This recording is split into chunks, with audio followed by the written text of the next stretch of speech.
The Committee of the Public Safety, Beer, and Regulated Beverages. We have two things on the agenda today, and we will start with Resolution RS 2018-1143, Bircher and Roberts. Approves an application for a fire prevention and safety grant from the U.S. Department of Homeland Security to the Metro Fire Department to develop and implement a department-wide training program for arson investigation and to develop a comprehensive public education program for non-English speaking residents. So moved. Second. All in favor? Aye.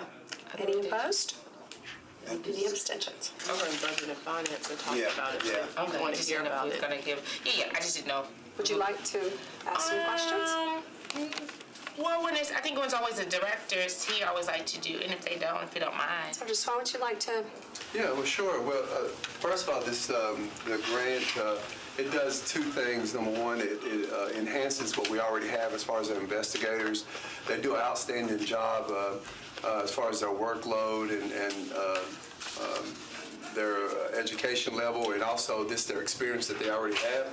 But this grant will actually enhance that and give them the ability to be better at what we do, and then it actually will filter down to our mainstream frontline personnel, our captains and people that make that fire at the very initial stage, and it teaches how to be more preventative and to preserve the evidence so that when their investigators get there, it just makes their job easier, which I'm very excited about that.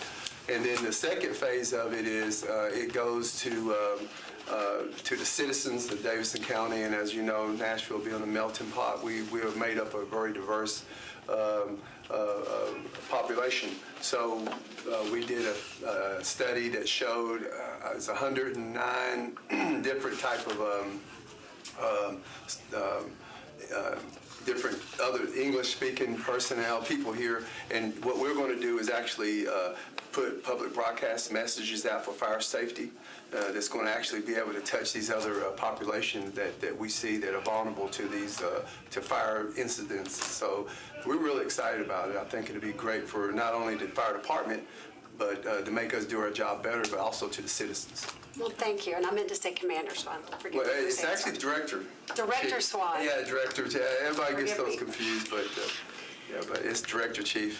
Director Chief, thank you very much. And Mike, I have a question. Since we have a member who joined us, and I know we voted on this, but we're still on this, can we re-vote? Sure. To add his. If you want to be technical, you rescind your approval and then resubmit it for approval. I'd like to rescind my approval and vote again, please. Okay. All for? Aye. Oh, I guess aye, yes. I did that for you, so I hope you say no. Or against, you can say against, either way, but I'm including your vote one way or another. Sure. You good? Thank you. Yeah. Any against? And any abstentions? All right, Resolution RS 2018-1144, Bircher and Roberts, approves Amendment 3 to a grant from the Tennessee Department of Finance and Administration to the Metro Nashville Police Department to support the provision of mental health services and criminal justice system advocacy to victims of violent crime. So moved. Second. Is there anyone here who'd like to speak to that?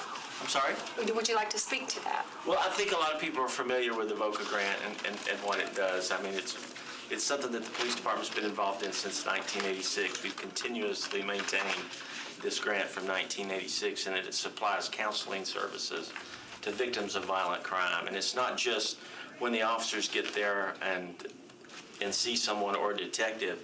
Someone can actually be recommended to the program. If a neighbor, for example, if he was robbed and I, as his neighbor, see that he's suffering some issues, I can actually call the department and say, look, I understand this gentleman's a victim of violent crime. Can you send someone out to talk to him? They really solicit those types, because a lot of people won't come out and tell you that they're needing assistance. So that's something that's actually started. It's a little bit new. That's good. Any further discussion? Yes. So is the counseling, is it one time or can it be ongoing? I know that there's several people in there that have counseling sessions. Now, the grant is not exclusively just paying for the counselor. It also pays for training for counselors that are there, and then some materials that they hand out to some of the victims also. So it's not just salaries that the grant pays for. If there's no further discussion, I'll call for the vote. Anyone have any other questions? All for? Aye. Any against? Any abstentions? All right, is there any further business for this committee? Meeting adjourned. All right, thank you. Michael,